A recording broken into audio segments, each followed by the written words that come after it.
Time for this week's trending and now back on the show to discuss what everyone's talking about are Robert Aitken Jr. He's a sports writer at North New Jersey and The Record Sports. You can find him on Twitter at Robert Aitken Jr. Welcome back, Robert. Thanks for having me. Good to be back. Also back on the show, I think it's like fourth time now. I think you're me and my team, just so you guys know, we're working on the website and we're making a Jablam Sports Jaguar jersey. And in the future, we're going to have hockey cards with guys who have been on the show 5 or more times. And David's close enough to getting a Jablam Sports Jaguar hockey card that will be on the website. And we'll send one to you, David. You're that close. You're that close. So I got to be a goalie, though. You got to be a goalie. All right. But the good thing is you'll probably be one of the first few people to have it on. You, Nick Gismondi, Dennis Bernstein, and you get to pick your number too. And if it's taken, it's gone. Nobody else can take that number from all our guests. So that'll be great. You get your pick. And of course, David covers the Panthers at WPLG Local 10. You can find him on the Chirping the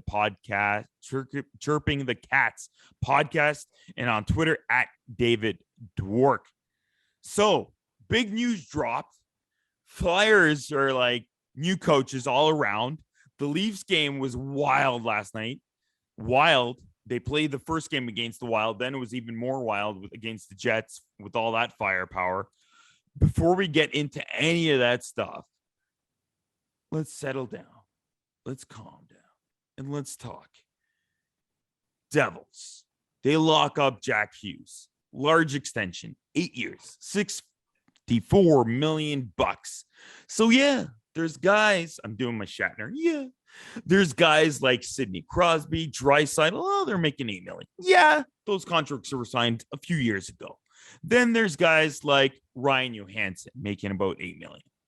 First off, is he worth $8 million right now? Or if not, when will he be worth that, David? Sorry, Robert. Yeah, I'm throwing at David. I meant Robert. Sorry. That's okay. He might not be exactly worth it right now. 8 million is obviously a pretty high number, but you're talking about a 20-year-old. I don't want to call him a phenom, but in terms of New Jersey and the way that they have had a history of not really having that young, vibrant talent, Jack Hughes is going, at least he's projecting to be that kind of talent. This can honestly be a steal and a half in 3 or 4 years easily.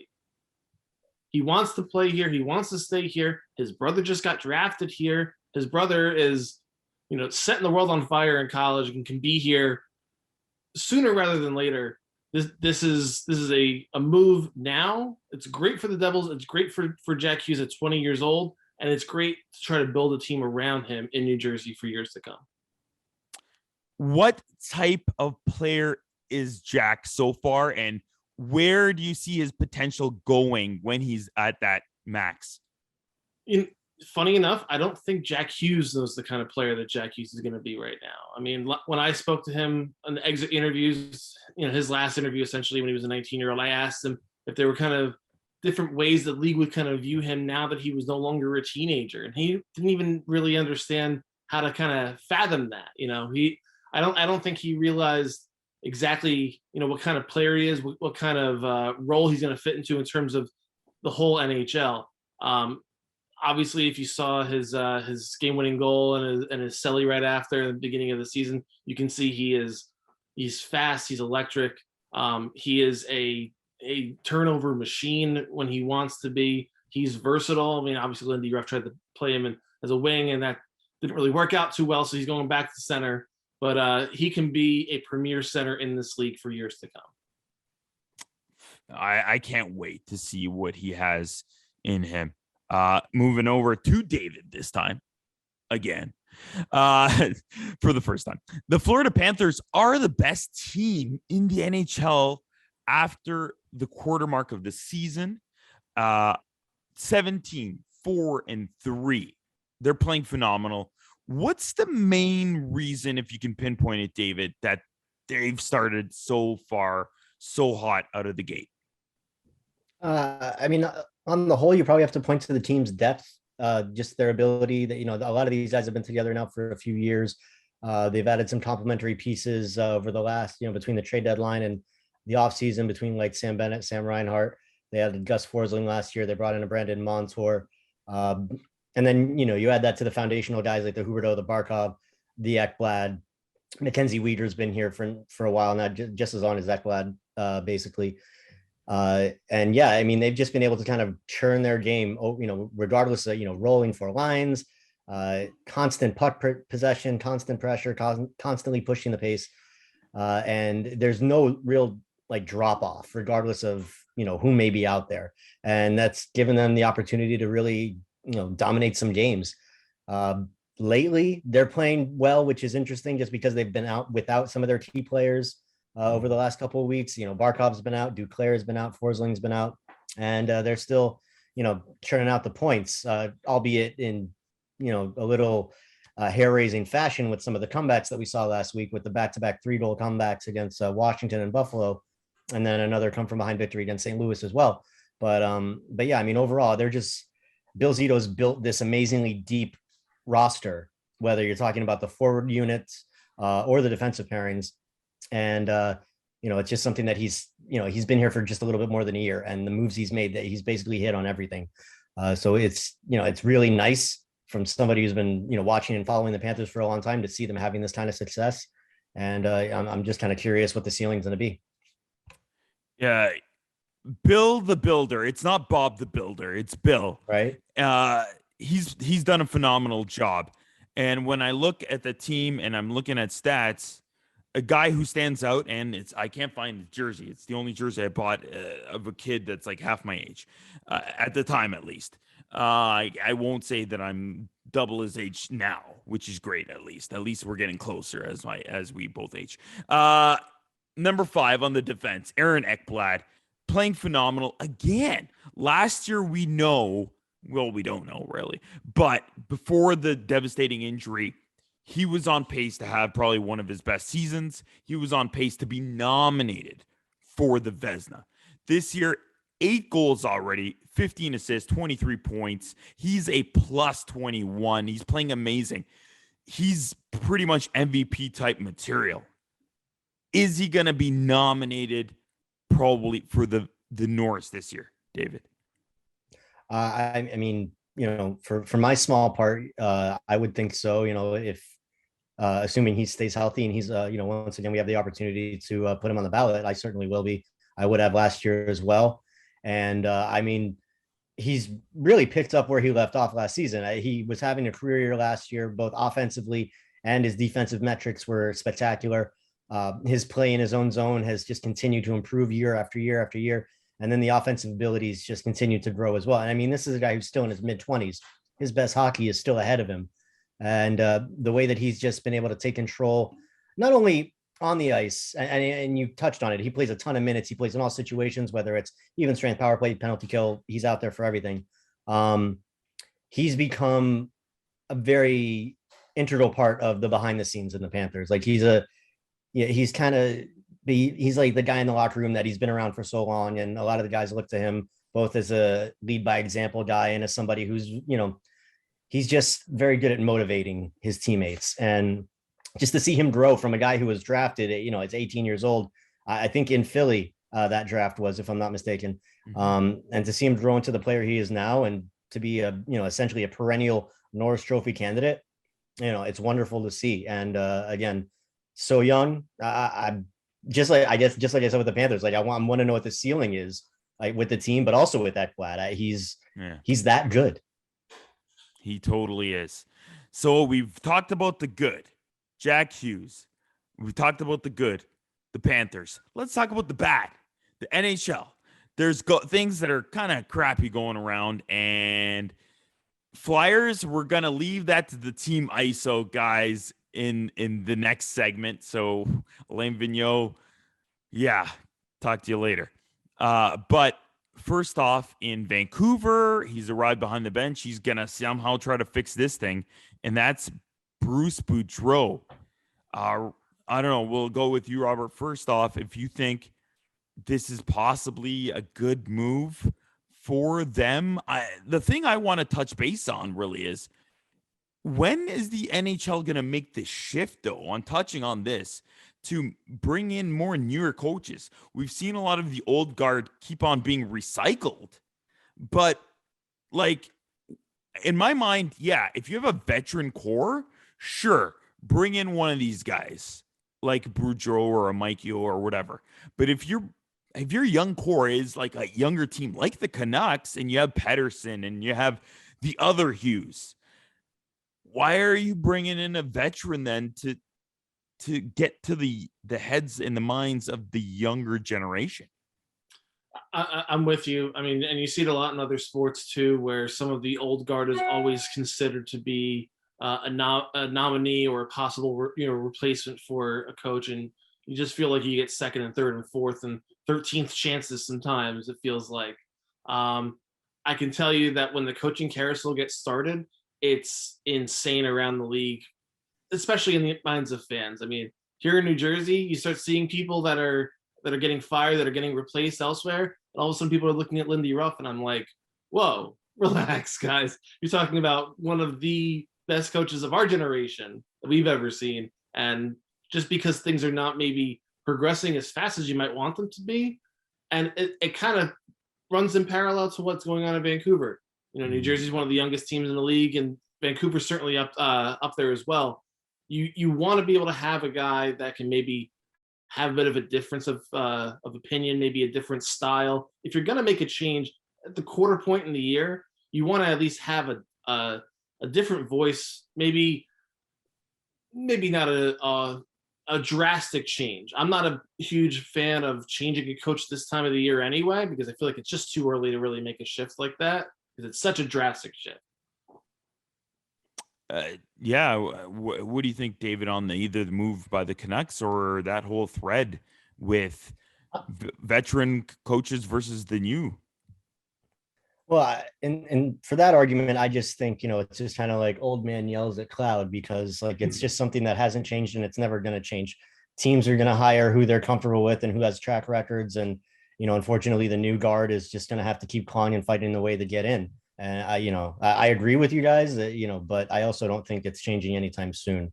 And for Boudreau, I'm curious to see how it plays out in Vancouver. Each time he's coached a team to this point, whether it was Washington or Anaheim or Minnesota, he's stepped into probably a much more favorable situation than what he's walking into right now in Vancouver. And I mean, granted, they have some foundational pieces in Pettersson and in Hughes. Twin Hughes, yep. Jack's brother, his other brother. Right. But I mean, it's just, Vancouver is crazy. For say what you want about, the Eastern Canadian, Montreal and Toronto fans and all that.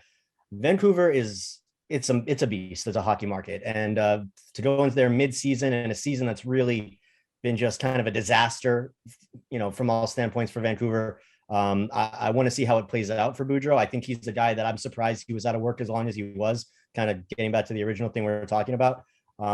So I think they're going to win tonight. I think I might take Vancouver on the money line tonight, but season long, I don't know. They do have one hell of a goalie, so they've got that going for them too.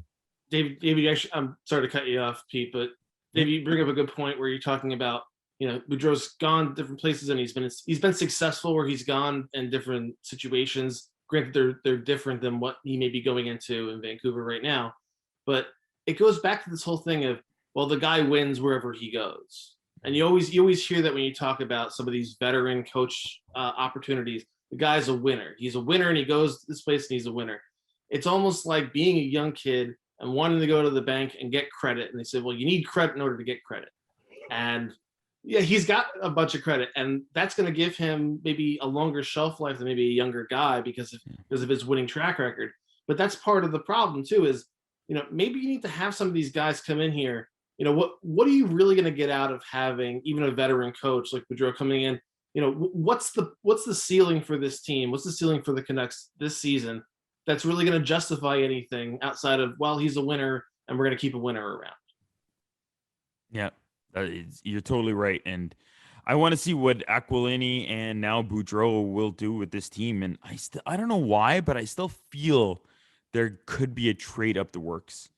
So we'll see. Then, of course, the big update and the big kerfuffle that happened with the Winnipeg Jets in Toronto. And already the update is Winnipeg's Neil Pionk has been suspended 2 games for kneeing Toronto's Rasmus Sandin.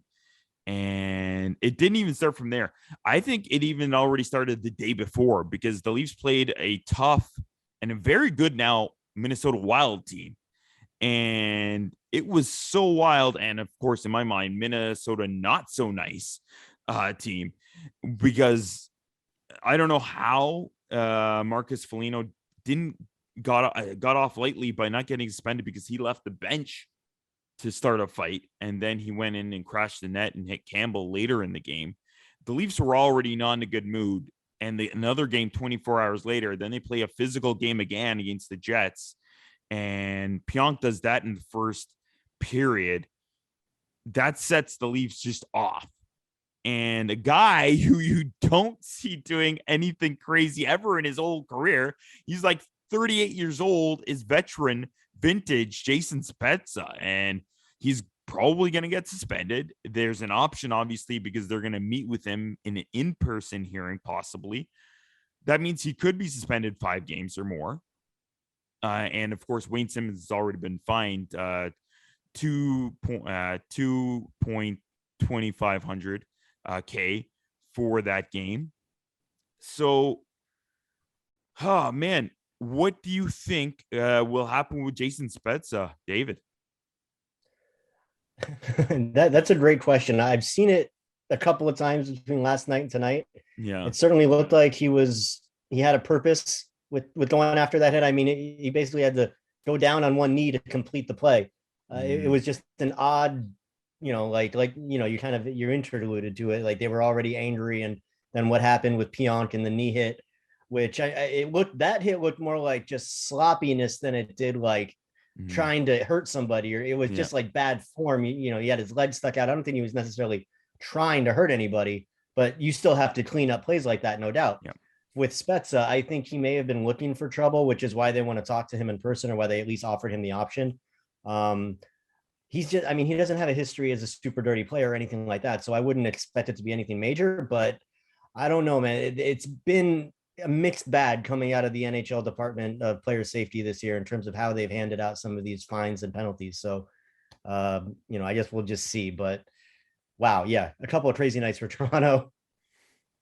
It sure has been. And if you go back to the playoffs, and we all know what happened in game 1 when the Leafs played the Montreal Canadiens, and Corey Perry obviously didn't see really Tavares falling down after getting hit already awkwardly, went and cleaned out Tavares, and he was gone. And thank God, knock on wood, he was fine after obviously concussions and the collarbone fracture scary. And everything. So he's fine now, which is great to see. And we hope Pionk looked fine. He got up fairly quickly after the hit, but it looked kind of similar. Obviously, there looked like a little bit more predatory action on Spezza's part there, but that's not in his behavior in general. But I think he wears that Maple Leaf like in his blood, and it's his DNA. There's a reason why back-to-back years, this guy who's made over $5 million per year or more his whole career, he's signed back-to-back 1-year deals to stay in where he's born, where he's probably gonna sign as a coach or a scout after his career is done. He's bleeding blue and white, pretty much. He's bleeding blue and white in his brain that he wants to backfire on a person this hard that he's never done in his life for Sandin. So, wow, where do we go from here with Spezza and this suspension? It baffles me. I still think it's gonna be just 3 games, but it could be more. Robert, what's your side on this? Well, you made mention of it. The in-person interview makes you feel like it might be 5 games or more. The perfect point by David, where this is not a history. This is not a guy who does this a whole lot. This is a guy who knows better. This is a guy who's been around for a long time. So this is surprising to see it come from him of all people. When you're talking about what a penalty or suspension is going to be for a player with stuff like this, I know fans like to joke about the wheel of punishments that, it could go just about anywhere. I would think, anywhere between I would probably go 3 to 5 games, probably on the higher side, maybe 5 games, just to kind of show they're serious about this, and they should be serious about this because that was a pretty brutal hit. David, back to you, and we're going to touch just 1 second left. When is the league, and we've talked already about the coaches, but when are they going to go and hammer down on for these situations, these infractions and these vicious hits on players, especially ones that have been there and done that before, and just go boom, 10 games, 15 games? When are we going to see that? What do we need to see happen on the ice for a player to be that badly damaged to them to finally start hammering down the larger suspensions? I mean, when you think back to like what we've seen, and I'm thinking going back to like between the Rangers last year, and I'm totally Tom Wilson. Yeah, couldn't remember his name. I mean, considering what we saw last year and the clear and gross negligence and intent to injure, and nothing hockey to do with that, and how that just kind of stated by when you're talking about double-digit suspensions. Mm-hmm. I mean, I think we're a far away from that. And honestly, I think when you ask him, like, where's it going to come from? The players are going to have to themselves, and the Players Association, when they're negotiating with the league on their new CBAs, like that's where these parameters for how they're able to be suspended and how much they're able to be fined, that's all negotiated. The players are going to have to bend, and I don't see that ever happening, because you've got like, a Tom Wilson bad apple, or, back in the day, a Sean Avery, but these guys are maybe once or twice in a generation that are like, take it to that level. So I don't really see the players holding themselves as a whole accountable for 1 or 2 guys. I also don't think you would get a whole lot of pushback if the league decided to make an example out of those 1 or 2 guys either, within what they're able to do. I don't know why they haven't pulled the trigger and just gone to the max that they can go with when just kind of going back to what we saw last year with Wilson, which I don't think what we saw yesterday in Winnipeg comes close to that. I think you saw passionate, but still hockey plays, maybe poorly executed, but it's not like, slamming guys face into the ice from behind. Yeah. Okay. You can find them on Twitter at David Dwork for David, and for Robert at Robert Aitken Jr. Next up, Team ISO, Philadelphia Flyers. What are the changes with the coaching switch, and is there a trade coming soon with Adam Kimmel and Jason Myrtetus?